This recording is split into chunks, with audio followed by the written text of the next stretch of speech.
Bismillahirrahmanirrahim. Assalamualaikum warahmatullahi wabarakatuh. Setelah kalian menemukan dua siapa di videoku sebelumnya, siapa yang memulai peradaban di Mekah, siapa yang membangun Ka'bah. Nah, pada video kali ini kita akan menemukan satu siapa lagi, siapa yang membawa berhala pertama kali ke Mekah. Kita akan membahasnya, tonton sampai habis. The next Yontot Sirah begin.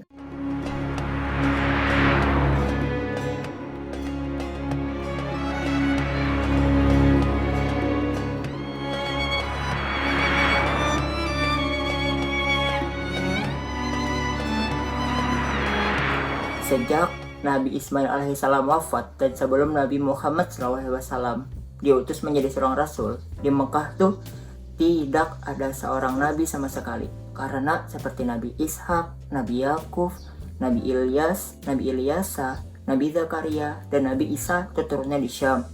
Sedangkan Nabi Yusuf, Nabi Musa, Nabi Harun itu turunnya di Mesir.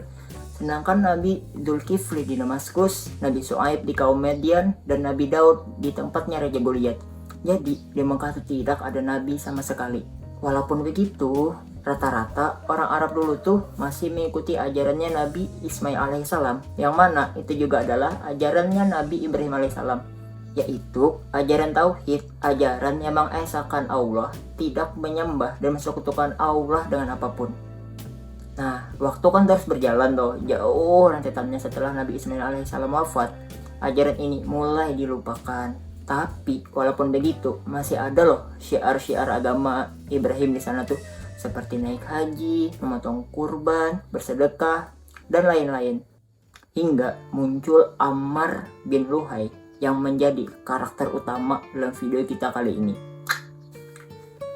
Jadi gini, Ammar bin Luhai ini adalah seorang pemimpin Bani Khuza'ah, Bani yang telah merebut kekuasaan Ka'bah dan Makkah oleh Bani Jurhum. Sedangkan Bani Jurhum ini adalah Bani keturunannya dari Nabi Ismail alaihissalam. Jadi Bani Khuza'ah ini menguasai Makkah selama 300 tahun, lama 300 tahun. Sampai ketika Qusay bin Kilab, leluhurnya dari suku Quraisy yang juga adalah kakek buyutnya dari Nabi Muhammad SAW, berhasil kembali merebut kota Makkah dan mengembalikannya kepada keturunan Nabi Ismail alaihissalam.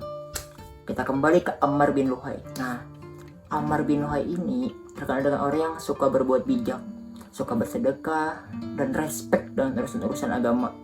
Jadi orang-orang dulu tuh banyak mencintainya. Dan dia dianggap sebagai ulama yang disegani. Intinya Ammar bin Luhai ini dianggap influencernya lah, pada zaman itu influencer. Nah, pada suatu ketika, Ammar bin Luhai ini melakukan perjalanan ke Syam. Dia melihat penduduk di Syam itu menyembah patung. Ammar bin Luhai pun penasaran.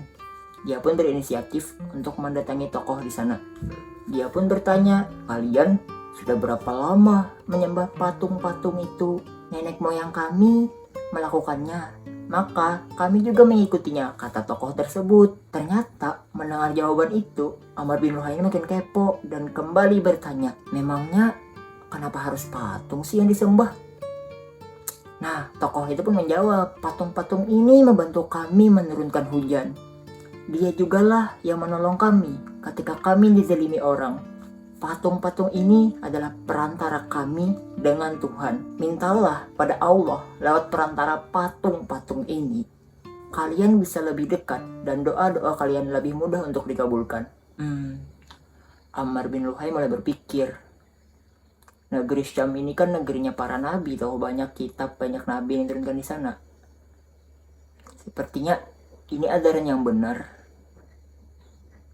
Lalu pulanglah Ammar bin Luhai ke Mekah dan membawa berhala yang besar bernama Hubal. Dan sampainya di Mekah, dia letakkan di dalam Ka'bah. Dia langsung mengumumkan kepada siapa orang yang di situ, "Wahai bangsa Arab, ini adalah wakil Allah di bumi." Dia kan influencer loh, influencer yang banyak diikuti orang di Mekah. Dia juga terpandang orang yang baik. Jadi dengan mudahnya orang-orang percaya. Nah, kan udah tersiar tuh di Mekah bahwa Ammar bin Luhai ini membawa wakilnya Allah di bumi. Kabar ini pun tersiar juga ke seluruh wilayah Hijaz. By the way, wilayah Hijaz ini adalah wilayah di barat dayanya Semenanjung Arab. Wilayah ini meliputi seperti Mekah, Madinah, Jeddah, Tabuk, Yanbu, dan sekitarnya. Nah, orang-orang Hijaz ini juga ikut-ikutan menyembah berhala. Alasan mereka percaya itu karena yang mengatakan ini Ammar bin Luhai loh, seorang pengawas Ka'bah dan juga penduduk kota suci, dan dia juga dimuliakan oleh orang-orang di Mekah.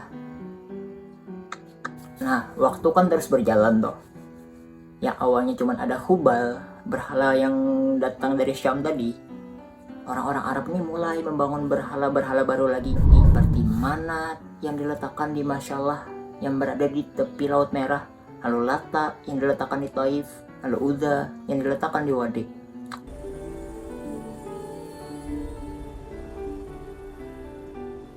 Nah, ini baru 3 berhala yang paling besar. Masih banyak berhala-berhala lainnya. Bahkan loh, di Masjidil Haram tuh dipenuhi dengan berhala.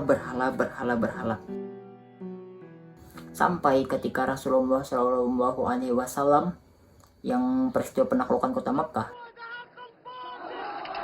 Pada saat peristiwa itu kan Mekah itu sudah dikuasai oleh suku Quraisy, suku yang juga merupakan keturunan dari Bani Jurhum, keturunannya Nabi Ismail alaihissalam. Nah, pada saat penaklukan kota Mekah tuh Rasulullah SAW dan para sahabat menghancurkan 360 berhala yang mengelilingi di sekitaran Ka'bah. Nah, kita kembali lagi ke zamannya Ammar bin Luhai. Orang-orang yang menunaikan haji pada zaman itu tuh selain tawaf mengelilingi Ka'bah, mereka juga tawaf mengelilingi berhala. Dan mereka mendatanginya lalu berdoa di hadapannya sambil berharap dari berhala ini mereka mendapatkan syafaat dan keinginan mereka mudah dikabulkan. Nah, kalau kalian nih umroh atau haji pada zamannya Ammar bin Luhai ini, tahu nggak? Pas tawaf tuh, jadi tiap derajat Ka'bah tuh ada berhalanya, gengs. Kan 360 berhala, jadi tiap derajatnya tuh ada berhalanya. Jadi berhala, mentar dikit berhala. Banyak. Nah, jadi gini juga, Ammar bin Luhai ini juga berkata, tidak sah kalian membuat patung kalau tidak dari batu-batuan Mekah.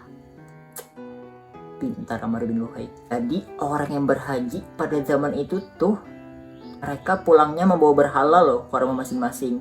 Nah, kita sekarang kan kalau pulang haji itu membawa kurma, damjam, kismis. Nah, orang Arab zaman Ammar bin Luhai itu pulang-pulang bawa berhala. Berangkatnya beriman, pulang-pulangnya kok kafir. Nyembah berhala.